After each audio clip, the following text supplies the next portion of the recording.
Hey guys, just before we start this video, I just wanted to quickly remind you to join our AFL Fantasy Comp, and the code is on my left-hand side right now if you want to join. This is an open league, so this is unlimited spots, and the winner of our fantasy competition will win a secret prize. Now, the reason why it's a secret is because me and my brother haven't decided what the prize is going to be yet, but make sure to join in the fun. But for now, let's get into the video. But anyway, let's move into some early AFL player predictions for 2025. So when I'm talking about this, we're talking about the medals for the AFL. So the Brownlow Medal, the Coleman Medal, the Rising Star. And then we've gone to another 3 predictions for the Boundary Riders Medal, of course, the biggest medal in the AFL, the biggest, the most prestigious. The most prestigious. Everyone talks about it. AFL Players. They keep it pretty secretive, but they do let us know every now and then. Stop the cap.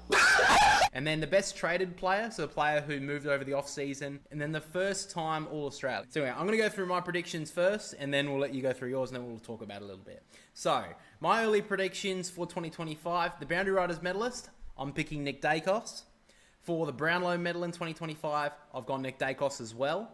For the Coleman Medal, I've gone with Nick Larkey. For the Rising Star, I've gone Sid Draper. The best traded player, or player movement player, will be Bailey Smith. And then the first time All-Australian is Max Holmes. What are you looking at this year? So, the Brownlow medalist is Nick Daicos. The Boundary Riders medalist will be Tom Green. Coleman will go to Jeremy Cameron again. The Rising Star will go to Josh Smiley. The best traded player will be Shea Bolton. And the first time All-Australian will be James Rowbottom. All right, so we'll start with the Boundary Riders medalist. I've picked Nick Daicos, you've picked Tom Green. So Boundary Riders medal, if you don't know, works a little bit different to the Brownlow. It is similar with the 3-2-1 voting system. However, this year, if you want to become a channel member, you can have your say on the Boundary Riders medal. Let me explain. We'll be doing a poll every single week of every single player that gets 3 votes in a game of the round. And we'll put every single one of them players will be in a list, and whoever gets the most amount of votes from members will get the members' vote. So we'll get 1 extra vote every single round. So out of 24 rounds, 25 games, 25 weeks. Yeah, 25 weeks of the season, the regular season, and 24 rounds. There's a chance that a player could get, I mean, obviously it won't happen, but a player could get 24 extra votes. You guys can have the say and change the game. But the reason why I've picked Nick Daicos is because he was very close to winning it last year. He came back with a house on fire, and I'm expecting Collingwood to do big things this year. So I think he's going to get a lot of games where he gets a lot of 3 votes. Our preference a lot of the time is the winning team. The player who's on the winning team usually gets the 3 votes this season. You've gone with Tom Green. Tom Green close to winning it if it wasn't for all the injuries he had for it. The midway through the year that cost him the past 2 years in performing well in the Brownlow as well. I just think that if he gets a good run at it, he'll have a good shot at getting close to it. To be honest though, you picked the Giants to finish pretty low on the ladder predictor. Yeah, but that's the same thing like with Zach Merritt last year, who won the Boundary Riders medal. Very true. He started off, Essendon started really well and then they fell off a cliff.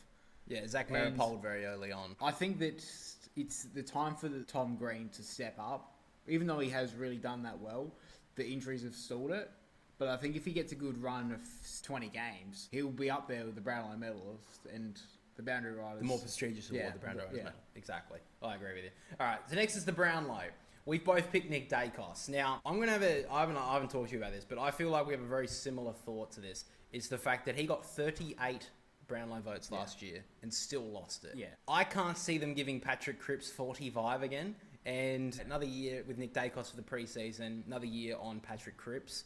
I can't see a player like a Patrick Cripps polling that many votes again. And Nick Daicos is always in the eyes of the umpires. Yeah. I'm thinking Collingwood are going to be one of the top teams next year. So they're going to get a lot of wins, which usually, again, gets a lot of 3 voters. Yeah. Nick Daicos, for me, I feel like it's pretty... I'm not going to say it's obvious. I think he'll be pretty high on the betting front early on in the season. Yeah. But for me, I think it's pretty self-explanatory why I'm picking Nick Daicos. Yeah, I think it's pretty much what you said. I think that if Collingwood finish in the top 2, he'll break Paddy Cripps' record next year. By the end of the season. Yeah, I reckon he'll break it. That's how confident that he'll smash that record. He'll get more than 45. Yeah, considering he got 38 in the team that didn't make the 8. Well, with Carlton, say for Paddy Cripps, sometime Sam Walsh has got to take the mantle. Someone's got to take the mantle off that, and that's what will stall his points, and that's what's always hampered Bontempelli with all the players taking votes off him. Yeah, I think it's option why I didn't pick any of the Sydney midfielders. So who let's be honest, who's going to take votes off Nick Dacos? Yeah, not very often. Not many other people. Yeah, I mean, occasionally there'll be a De Goey who has a massive game. It'll be De Goey or a forward who kicks 6. Yeah, maybe Dan Houston who has a massive game off half-back. And maybe a Darcy Cameron who has a blinder in the ruck. Yeah. That's going to happen, maybe 3 times, 4 times, maybe? Yeah, and even then, season. Nick Dacos could still have the massive game as well and get 2 votes. So that's why I think I'll call it now. If they finish in the top 2, he'll break Paddy Cripps' record. All right, big calls only here on the channel, guys, obviously. Next, the Coleman. I've picked Nick Larkey. Now, the reason why I've picked Nick Larkey is even though I have North Melbourne pretty low on my ladder predictor, my tune's kind of changed about them. I feel like they've had a pretty good pre-season. Looking at the recruits that they've brought in and another year into their younger players, I feel like there's going to be an improvement with North Melbourne. Maybe not so much on the ladder, but I do think there's going to be a lot of improvement. And with the Jack Darling coming to the team now, another year into people like Paul Curtis, Cam Zurhaar, I think there's going to be defences are going to find it a little bit harder to just... Because, I mean, at the moment, it's basically been lockdown Nick Larkey, you stop North Melbourne scoring a lot of the time. I think with another year into a lot of their midfielders, a lot of their users, Caleb Daniel coming into the team, if he can be one of the top 20 inside 50 kickers in the comp, he'll get a lot more opportunity at goal. Yeah. So, Nick Larkey a couple of years ago almost won the Coleman. If it wasn't for the fact that Taylor Walker and Charlie Curnow both filled their boots against North Melbourne and West Coast in 2023, he would have won the Coleman medal. Yeah. Last year he had a bit of a down year, still kicked 50 plus goals, but I think Nick Larkey, I think this is going to be a massive year for him. You picked Jeremy Cameron. Yeah, he was hard done by last year with Jesse Hogan having an absolute blinder of a year. Yeah. It will be interesting what Chris Scott does with the lineup. With the fact is that is he allowed to play up the field like he does and come back, or does he have to be not the full forward because that will be Shannon Neal, but is his role going to change a bit? And I think what will happen is that he'll play a bit more forward, and they'll get all the smalls to go up the field and bring it back. That's what I think that's what they're going to do. Just to give Shannon Neal a bit of a chance to work with Jeremy Cameron. Yeah, I mean, if you think about it last year, Tom Hawkins was in and out of the team early, but then Shannon Neal got kind of chucked in and held there for the later part of the season, and he had some good games, but also looked a little bit all at sea at times. Yeah, he did, yeah. And especially in those finals. They got to the prelim, but he didn't really perform in it. I mean, the first final, let's be honest, Port Adelaide were the easiest team to beat. Yes. I mean, even though Carlton weren't that great in the first half against Brisbane, which lost the game, Port Adelaide were dreadful in that first final. Yeah. So Geelong got an easy kill. And it's not to say they didn't play well. They played brilliantly. But they also got an easy kill. So Shannon Neal was kind of overlooked in that first final. And I think that's another reason why Cameron can win it is because he's going to kick a lot of their goals. Like, their smalls will definitely contribute. Yeah. But a lot of them as well are distributors of goals. Like, you think of Brian Myers, he's one of the top goal assist players for the last couple of years. Brad Close is the same. With Tom Hawkins no longer there, Jeremy Cameron's already won a Coleman with Tom Hawkins there. So without him, a little bit less, I think he'll be used a lot more. So, yeah, I don't mind that call as well. Now, to the best traded or movement player, I've picked Bailey Smith. The reason why I've picked Bailey Smith is because he was one of the best players of the final series in 2021. Luke Beveridge didn't really use him in the best position at the Bulldogs in 22 and 23. Injured in 2024. I think with mental clearness, mental clarity, less of a spotlight on him in Geelong, he'll be living down there, playing in the correct position, which is either inside mid or wing at the very least. I think he's going to be averaging 20-25 touches a week. And I think that, yes, he missed a whole year of the game, which, may take him some time to get some touch. Towards that middle to the end period of the year, and I'm thinking finals as well for the Cats, I think Bailey Smith's ready to go. I think he's built for finals as well, which is going to be another appendage to his game for the Cats. Yeah. Do you think he'll play with a chip on his shoulder? Yeah, a little bit as well. A bit of a point to prove. So, who did you pick in this spot again?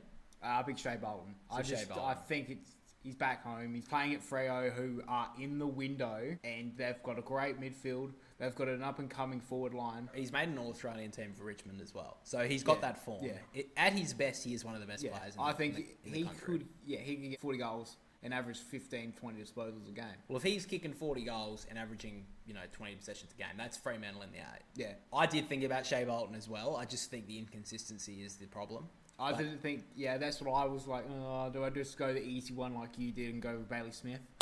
The easy one who hasn't played a whole year. Or Dan Houston. Yeah, But Dan Houston. I think it's all set up for him, and Freo could really enjoy this period. And then the Rising Star Award. So I've gone with Sid Draper from the Adelaide Crows. I've loved the talk about his pre-season, Sid Draper. There's a spot for him to play off that wing and midfield role because I think the Crows are a little bit skinny through there. They did pick up a couple of good players like Neil Bullen and Peatling who probably get that spot, but they want to play some youth through there. I think this will give the license for maybe Rory Laird to play off half back a bit more. Sid Draper, he's a good user. He's a great runner, so he may get off that half back role or play off that wing. And I think those attributes, I think that's what will be seen in the eye of the Rising Star nominators. The votes. Usually someone who gets the ball quite a lot has been in the eye for a couple of years now. The one thing I think with the Tigers, with a lot of them, is because they're all together, it may be hard for one of them just to shine through a little bit. But I do think, I definitely had the thought of Smiley or Lalore, even Ashcroft. Just think he's a lone kid. I think that there's a spot there for him. So I think that's why Sid Draper's a standout for me. But you pick Josh Smiley. Yeah, I just thought, well, they've got so many first rounders. Just pick one. I've heard that he's had a pretty good pre-season. Obviously, he's in Melbourne. They'll be always in the spotlight of the AFL media. It will be between Layla, Sid Draper, Smiley, and the only other one I think could be is Harvey Langford for Melbourne. But those four, I think, will get a good shot this season. So finally, we take a look at our first-time All-Australian. I've picked Max Holmes. Now, the reason I've been all over him this season, basically. I've talked about him in fantasy. I think he's going to be great this year. The final series that he had was brilliant. The fact that he missed the second half against Brisbane, I think, was a real reason why they lost that game. He was best on ground. Yeah, he's evolved his game now to show that he can play inside mid. He does add something different to the Geelong lineup. So I think that Bailey Smith, Max Holmes, I'm seeing both of them in their midfield this year, and I could see not only him getting midfield minutes, but also playing off halfback as a rotation. I mean, he's such a good user. He showed how good a halfback he could be last year. I think he's ready to evolve his game to another level, and I think with the Cats, I'm just expecting them to be a high finisher. I think that he'll be seen quite a lot more. They usually take a year or two before you get picked in the All-Australian team. He had a very good season last year, so I'm thinking he's going to back that up. And yeah, I think he's going to be one of the players to watch next season. I picked James Rowbottom. James Rowbottom from the Swans. I think he's been very underrated for so long. He did get his first Brownlow vote, right? Yeah. I think he's starting to get noticed. Yeah, I've always loved his game. It's the true heart of old school Swans. I also think that Horse always had his favourites. Under Coxie, I think James Rowbottom will be a favourite of his. I just got a feeling that that's the type of midfielder he wants, the type of player he wants. I think that's just the gruntness of him around the polish and skill work of the Golden. I think that's what Sid will relish in this year. Yeah, I think that they definitely need to find that extra, if it is Cal Mills or whatever, they do need to find another one. Yeah, I think, just to go with the other guys. But that's pretty much all our player predictions for 2025, guys. Obviously, that we basically just leaked not only the All-Australian team, but who's going to win the Brownlow.